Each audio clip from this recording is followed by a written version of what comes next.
Shopify grows your business no matter how far or big you grow. Shopify is the global commerce platform that helps you sell at every stage of your business. Whether you're selling your fans' next favorite shirt or an exclusive piece of podcast merch, Shopify helps you sell everywhere. Shopify powers 10% of all e-commerce in the U.S. Allbirds, Rothy's, Brooklinen, and millions of other entrepreneurs of every size across 175 countries. Plus, Shopify's award-winning help is there to support your success every step of the way. Because businesses that grow, grow with Shopify. Sign up for a $1 per month trial period at shopify.com/income, all lowercase. Go to shopify.com/income now to grow your business, no matter what stage you're in.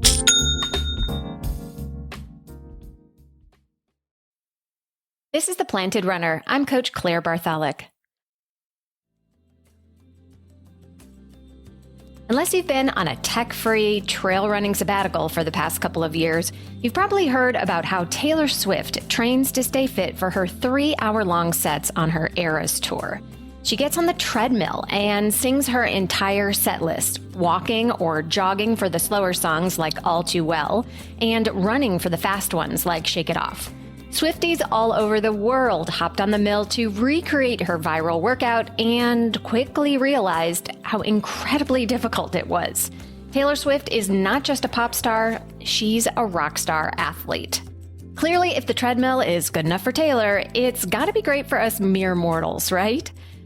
Sure, but we're not training to be pop stars, we're runners, and there are a lot of questions about how good of a tool it really is. So let's explore.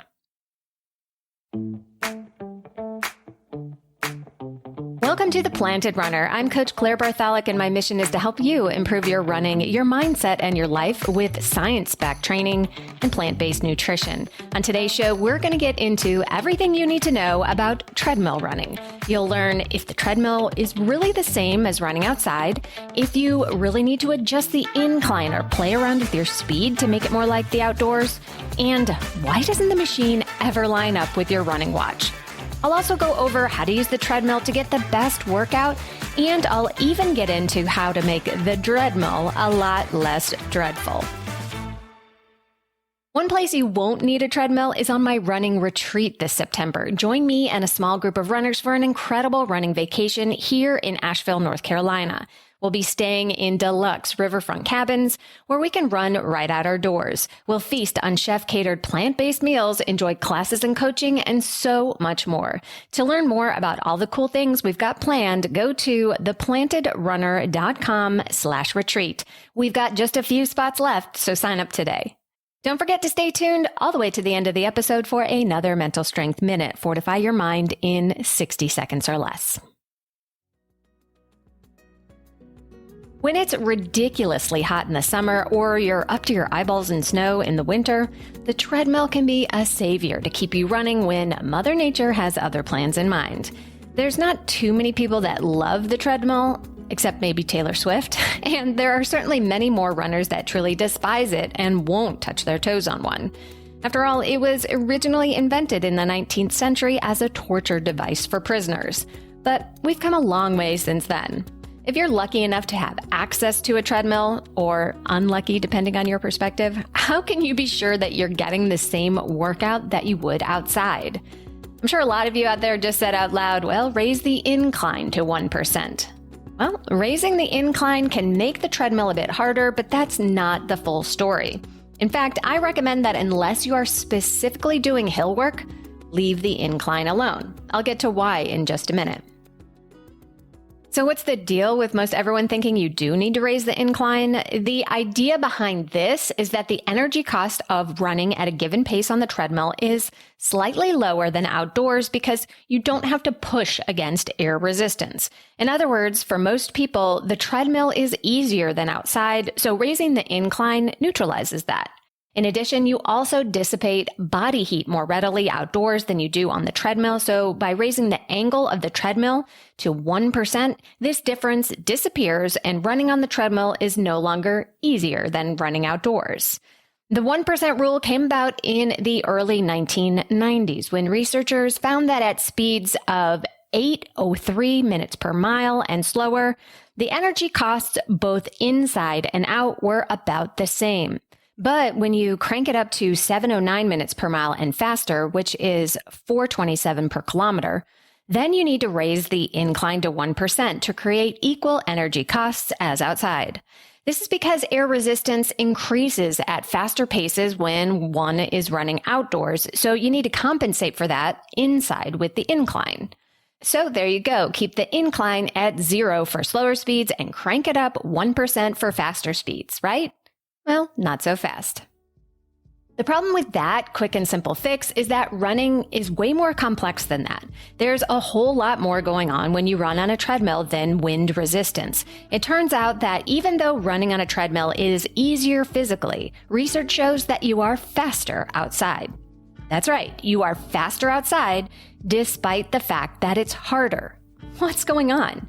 Well, it has everything to do with your brain. Research studies on the treadmill showed that the test subjects' heart rate were higher at the same pace outside than inside, indicating that the athletes had to be working harder outside. So why weren't they faster inside if it was easier? Because while your heart rate is an indication of how hard you're working, it does not determine how fast you're going or how fast you can go. That is all about your perception of effort. It's how hard you feel you're working that determines performance. So even though the body works harder when running outdoors than it does when running on a treadmill, running outside feels easier. Samuel Marcora, an exercise physiologist at the University of Kent, who famously studies the relationship between perceived effort and endurance performance, discovered that perceived effort is higher and performance is worse on the treadmill. I'll explain why right after this, and I'll also get into the question of whether you truly are getting a good enough workout inside instead of out. My favorite way to get all my stinky running clothes clean is with Earth Breeze. Earth Breeze Eco Sheet look just like a dryer sheet, but it's ultra concentrated laundry detergent. It eliminates stains and odors while being kind to the planet and your skin. No more ugly, heavy plastic laundry jugs filled with messy blue goo, which we all know is mostly water. Earth Breeze comes in a lightweight cardboard envelope that hardly takes up any space in your laundry room. And they offer flexible subscriptions delivered right to your door for free. If you decide to go back to your old stuff for some reason, you'll get a full refund on your Earth Breeze purchase, no questions asked. My clothes are clean, they smell fresh, and I never have to feel guilty dragging home the big orange jug from the store again. Right now, you can receive 40% off Earth Breeze just by going to earthbreeze.com/plantedrunner. That's earthbreeze.com/plantedrunner to cut out single-use plastic in your laundry room and the landfill. That's 40% off your subscription at earthbreeze.com/plantedrunner. Greetings from Evergreen Podcasts. We're rolling out a listener survey and we want to hear from you. The information in the survey will help us gather statistics and in turn make our shows more appealing to advertisers. I know most people don't like ads, but this is one of the only ways our shows make money and help keep their lights on. We promise it will only take a few minutes, but the impact on our podcasts will be tremendous. As a token of our appreciation, we'll randomly select one lucky participant each month to win an exclusive merchandise package from Evergreen Podcasts. Head to evergreenpodcast.com/listenersurvey to help a show and possibly get some free stuff for doing so. We can't thank you enough for the support. Now back to the show. Welcome back to The Planted Runner. I'm Coach Claire Bartholic. Research has shown that even though a treadmill is supposedly helping you run, your perceived effort is higher and your performance is worse inside. Why is that? When you run outside, there are 3 factors that have been shown to reduce your perception of effort: the increased airflow on your body, the visual sensation of movement, and the greater distraction from your changing environment. And for those who loathe the treadmill, the more obvious reason is that the treadmill can be dreadfully boring. When you're bored or frustrated or angry or emotional, everything feels harder in life.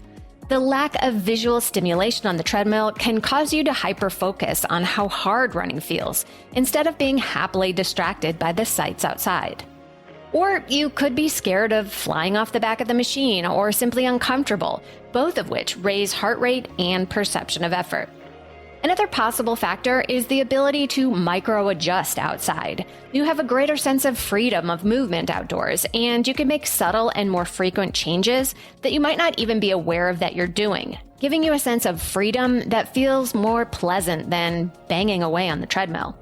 That sense of autonomy in your movement improves your mood and motivation, which probably also affects perceived effort. So, if you want to make your indoor runs as equivalent as possible to your outdoor runs, don't focus on the incline or your heart rate or even your pace.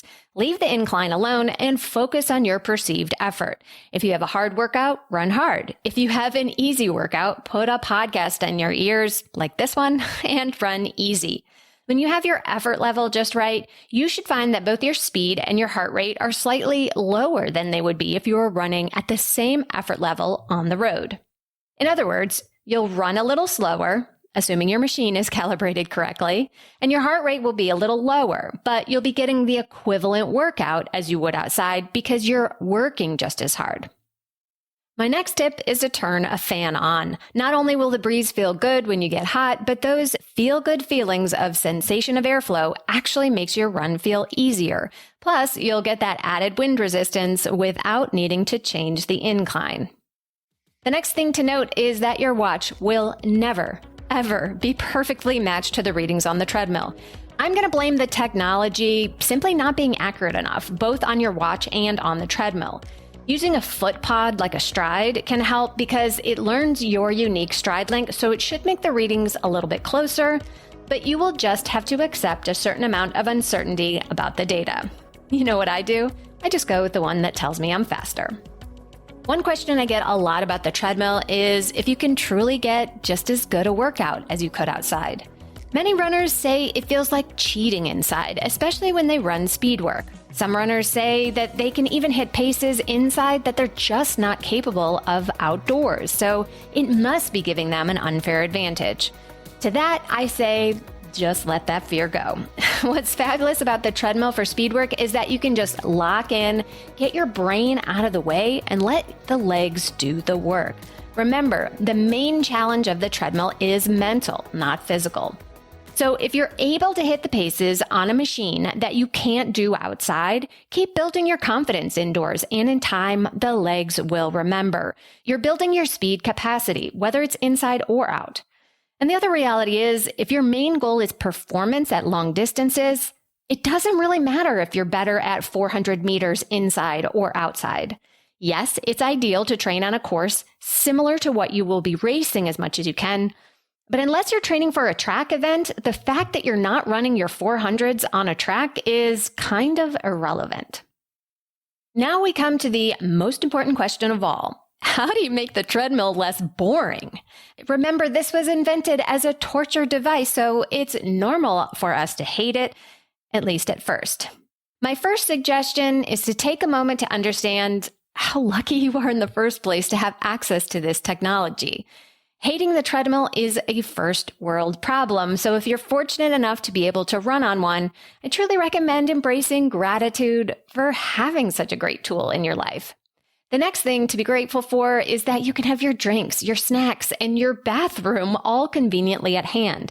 This is not the case outside, and those reasons alone are why some people grow to love the treadmill. Parents of young kids especially can benefit from a treadmill at home, and it's often the only way to sneak in a run during precious nap time. Learn to embrace any distraction that you have on hand to make it more fun. Binge watch hours of Netflix, listen to an exciting audiobook, or jam out to your favorite Taylor Swift album. The less you think about the fact that you are running while going nowhere, the better. The most important part of learning to embrace the treadmill is your attitude. You can actually transform your cranky teenager boredom into a mental challenge that will ultimately make you tougher. During a particularly snowy winter, I was training for an early spring race, and I spent many long runs on the treadmill. Eventually, I learned to lean into the experience mentally instead of dreading it, simply because I didn't really have much choice. Running hard for 3 hours in a gym makes you feel like a Jedi master of mind control, and it just takes a shift in your attitude about it. I learned to actually love those long runs, staring out onto the snowy landscape with fun music in my ears, lip syncing every word. I found a focal point in the distance and played little mind games like, how long could I stare at that single spot without breaking focus? Could I make it through the entire song while staring at the same spot? I played lots of different mental mind games that winter, and I even got to the point where I felt like I could easily run an entire marathon on one. I didn't actually do that, but I probably would have. And finally, my last tip is to bring a small towel and cover the screen. There is nothing worse than staring at numbers that move glacially slowly, reminding you how long you've been running in place. Use your watch instead, or just peek at the screen on occasion. Once you accept the fact that the treadmill is actually a great place to get mentally and physically fitter, you might just enjoy those indoor runs a little bit more. And you might just discover that inner pop star that's always been inside you. And now it's time for the Mental Strength Minute. Fortify your mind in 60 seconds or less. Today's topic is try not to try. We've all experienced a time when we're trying so hard to do something that it ends up backfiring. This can happen in running too. We're concentrating so hard on getting our pacing just right or squeezing out every drop of speed that our performance actually gets worse. When you find that this is happening to you, try not to try quite so hard. Avoid aiming for max effort and let the opportunity for flow happen. You might be surprised that when you let go a little bit, your mental state relaxes and you actually perform better than when you were trying too hard.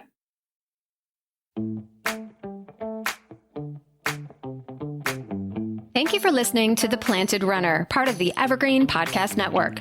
Don't forget that you can win free access to one of my Sprint Session masterclasses just for writing an Apple Podcast review. So be sure to write yours right after your run today. Reviews are the #1 way to boost this show's reach, and it's a great way to tell me what you'd like to hear next because I read every single one. Have a great run today. Sports stars. They're like superheroes. But they're actually real. Which is why we've made a podcast about them. You see, they've all got a story. But too many of these stories were cut short. Kobe Bryant, Payne Stewart, Flojo, Phil Hughes, Justin Fashanu. We're writing episodes about all of them. And sadly, many more. Death of a Sports Star, a new series from Crowd Network.